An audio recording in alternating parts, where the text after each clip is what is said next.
생명샘 장로교회는 2014년 5월에 시작됐다. 박하신 목사의 교회를 향한 목회 철학은 이것이다. 첫째, 사람이 교회이며 둘째, 삶이 예배라는 것이다. MCTV가 생명샘 장로교회의 주일 예배를 찾았다. 이날의 설교 주제, 말씀이 우리의 생명입니다. 신앙생활에 있어 오직 말씀만을 바라보며 역경과 고난을 주님의 말씀 속에서 한 걸음씩 헤쳐나가자고 강조한다.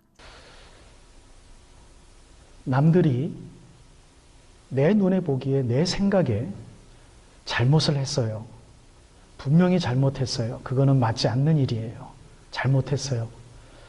근데 그 잘못된 일이 크게 자기 자신이 못 느끼고 뭐 어때? 이렇게 생각하는 사람은 우리가 좀 욕을 얻어 마땅한 사람인 것 같아요. 그죠? 잘못했음에도 불구하고 자기 잘못도 모르고 막 그렇게 하는 사람들이 있지 않습니까?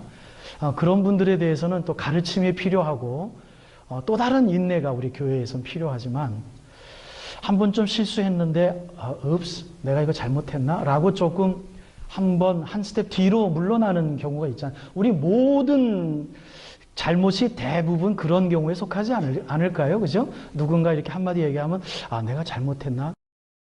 그랬나? 한번 좀 생각해보는 그런 거 많이 있지 않습니까? 내가 어때서 이런 경우는 우리가 많지 않을 거예요. 그런데 그런 분들도 또 그런 경우도 내가 저지를 때도 있고 하지요. 그러나 그건 좀 제쳐놓고 간단한 실수를 하고 간단한 말 실수를 하고 간단한 행위의 실수를 하고 그리고 그것이 한두 번 또 반복이 되어질 때 그때 바로 옆에 있는 사람들이 그 사람을 어떻게 말을 해주고 어떻게 욕을 하고 어떻게 가르침을 주느냐가 우리들이 기독교를 믿는 이유가 거기에 있다면 여러분들 어떻게 생각하시겠습니까? 예수를 따라가는 이유가 거기에 있다라고 제가 말씀을 드린다면 여러분은 어떻게 생각하시겠습니까? 절대로 나 혼자만 독야청청 하나님 앞에 올바른 삶을 살아드리기 위해서 예수를 믿는 것은 아닐 것입니다. 우리는 많은 사람들과의 관계 속에서 집안 가족들과의 관계, 친구들과의 관계, 회사 동료들과의 관계, 교회에서의 서로 사역자들과의 친구들과의 관계 속에서 우리는 살아가고 있습니다. 그 관계 속에서 다른 사람들이 그러한 아주 쉬운 실수들을 나에게 범했을 때, 그 실수한 것이 심지어 나에게 해로 왔을 때, 내 해를 좀 갖춘 내 세크리파이스가 필요할 때 과연 그 친구에게 내가 어떤 말을 하고 어떠한 마음가짐을 가져야 되는지를 우리 주님께서 올바로 가르쳐 주시기 위해서 교회를 세우신 것이 아니냐라고 여러분들에게 지금 말씀을 드리는 거예요. 여러분들 만약에 제가 드린 이 질문에 여러분들 어그리 하신다면 과연 여러분들은 다른 사람들에게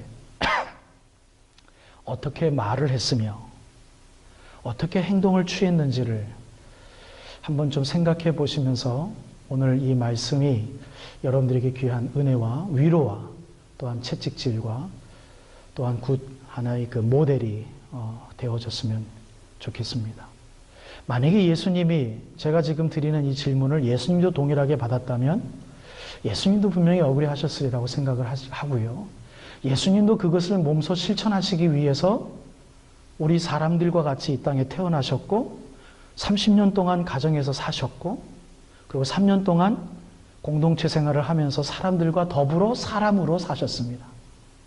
그럼 예수님께서 보여주신 모범이 뭔지 그건 다 뻔하지 않겠습니까? 예수님이 만약에 여러분들과 함께 생활을 하는데 우리가 잘못하고 그랬을 때 네가 하는 게 다 그렇지 이런 말투의 말씀은 안 하실 겁니다. 우리가 만약에 실수했을 때 예수님이 아이고 너 왜 그렇게 큰 실수를 했어? 너 그 생각 잘못한 거야. 한번 생각해봐. 뭐에서부터 잘못됐는지 처음부터 그렇게 따지는 예수님은 절대로 아니실 겁니다. 굉장히 기분 나쁘지 않습니까?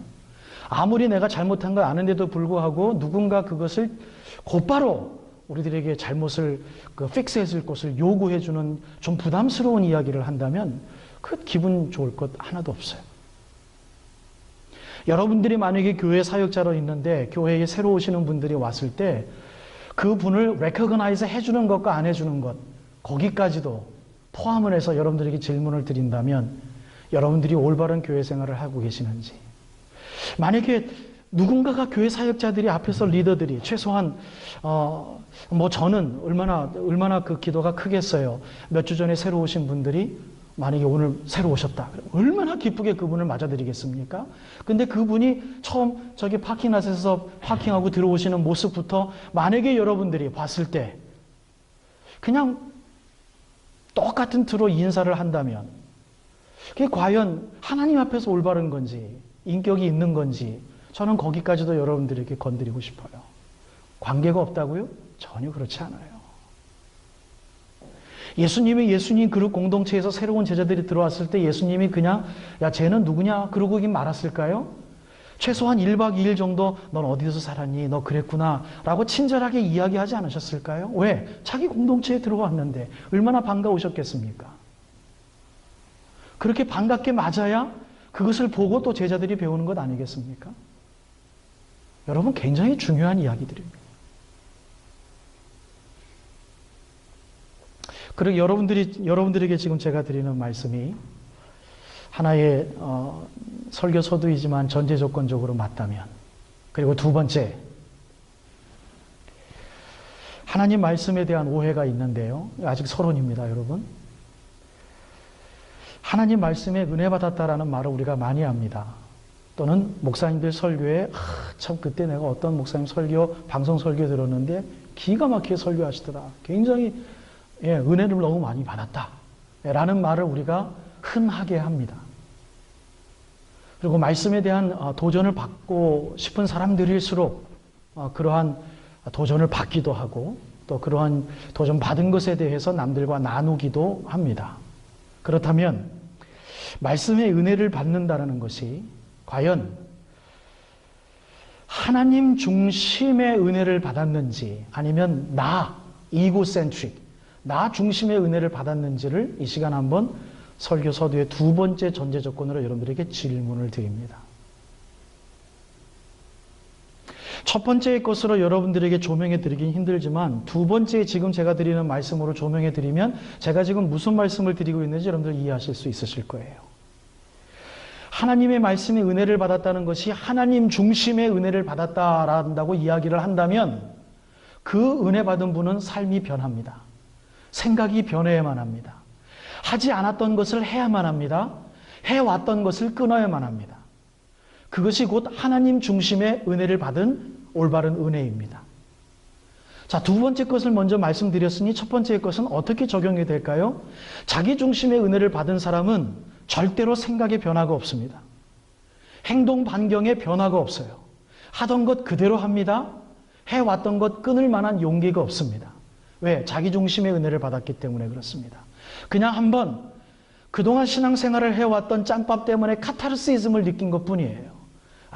말씀이 맞아 이런 거구나, 이런 거야, 마치 이런 거야. 마치 옛날 7, 80년대에 운동권을 했던 학생들 중에서 대부분의 학생들이 이런 것이 해야 정치가 올바릅니다 하면서 자기 생활에 아무런 반성이 없는 대부분의 운동권 학생들이었던 것처럼 이 기독교 안의 운동권주의자들이 만약에 말씀의 은혜를 받고자 하는 운동권주의에 있는 우리들이 하나님의 은혜를 받았다라고 이야기를 한다면 그 올바른 은혜는 내가 그동안 해오지 못했던 것 해야 되는 거고요. 즉 내가 하나님 말씀 꾸준하게 읽지 못했다면 말씀을 읽어야 나가는 생활의 변화가 개혁이 있어야 되는 것이고요.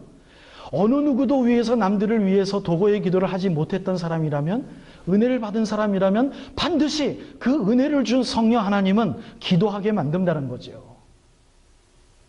말씀 읽지 아니하고 기도하지 아니하고 그것에서부터 전제조건적인 가장 펀더멘털리한 그러한 것들이 회복되어지지 아니하는 은혜는 그는 여러분들 은혜가 아닙니다. 자, 여러분들에게 전제조건적으로 서두에 두 개를 말씀을 드렸어요.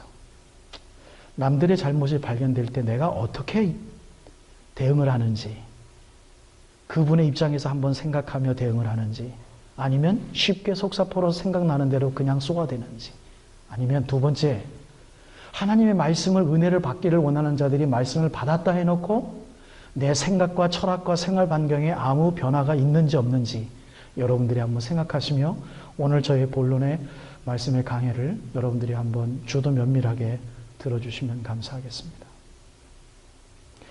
우리 사랑하는 성도 여러분, 제가 가끔 설교 시간에 여러분들에게 멘트를 그렇게 드립니다. 사랑하는 생명샘 장로교회 성도 여러분, 설교 원론학적인 의미에서는 참 잘못된 말이지요. 설교학에서는 절대로 목사가 성도를 사랑하는 성도 여러분 하지 말라고 가르칩니다. 하나님께서 사랑하시는 성도 여러분이라는 표현을 권면합니다. 맞는 것 같아요. 신학적인 실천 신학적인 원론이죠. 저는 여러분들을 사랑하려고 헌신은 하지만 사랑할 수 있는 자격이 되어지지 못하죠. 하나님이 자격이 있으시고 그만한 능력이 있으시니까요. 하지만 제가 여러분들에게 그럼에도 그러한 신학을 알매도 불구하고 그 말을 쓰는 이유는 여러분들이 하나님 앞에서 정말 귀한 교인들이 되어지기를 원하는 사랑이 있기 때문에 최소한 그것의 기준에서 그 사랑은 고백할 수 있을 것 같아서 말씀드리는 것입니다. 여러분 사랑합니다. 여러분 주님을 올바로 믿는 믿음이 성장하기를 바랍니다. 여태껏 성장이 없었다면 회개하시기 바랍니다.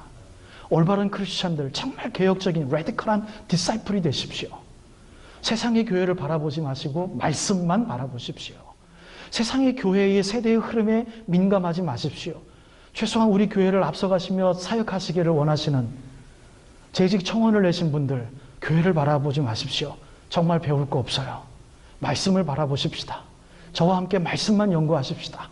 그리고 새로운 교회를 만들어 가십시다. 거기에 또 다른 교회에서 배울 것이 있다면 그때서야 비로소 배워나가십시다. 우리보다 더 큰 교회의 모습들 바라보기 이전에, 우리보다 앞서가는 또 다른 평신도 사역자들을 바라보기 이전에, 즉 목사님들이나 장로님들을 바라보기 이전에 하나님 말씀과 예수를 바라보는 훈련을 먼저 하십시다. 12명의 적은 인원이지만 매주 탄탄한 준비와 함께 임하는 생명샘 장로교회 성가대. 나의 주, 나의 하나님을 주께 올려드린다. 보이지 않는 교회, 즉 사람이 교회다울 때에 비로소 교회일 수 있음을 강조하는 생명샘 장로교회. 성가대가 사실은 인원이 많지가 않아요. 그리고 사실 다 아시겠지만 교회 자체 인원이 별로 많지가 않아요. 그래서 사실 그 비중으로 보면 성가대원이 지금 주의자, 반주자 빼고 12명이거든요. 그런데 12분이 성가대 전체 교인에 비하면 사실은 퍼센테이지로 따지면 꽤 많은 숫자긴 해요. 그래서 사실 오늘 보신 것처럼 성가대 자리에 따로 앉지 않고 교인들하고 같이 앉아서 예배 보다가 찬양할 때만 나와서 이제 저희들이 찬양을 하는데, 들어서 아시겠지만 다른 교회보다 굉장히 잘해요. 그 음악적으로 굉장히 준비가 많이 돼 있고. 우리 믿음의 꽃 청년 대표를 만나본다. 저희가 일요일 날 이제 예배 끝나고 식사 후에 지금 목사님과 함께 한 시간 정도 그 정도 하고 있고요. 그리고 성경 공부 외에는 이제 저희가 또 이제 기도회 모임이 있습니다. 그래서 그리고 액티비티도 저희 청년부에서 많이 하고 있습니다. 친목 다짐으로 서로 돕는 것도 배우고 서로 또 도움을 통해서 이제 서로 어떻게 사랑을 하는지. 생명샘 장로교회를 향한 주님의 특별한 계획을 통해 올 한 해 청년의 부흥을 기대해 본다.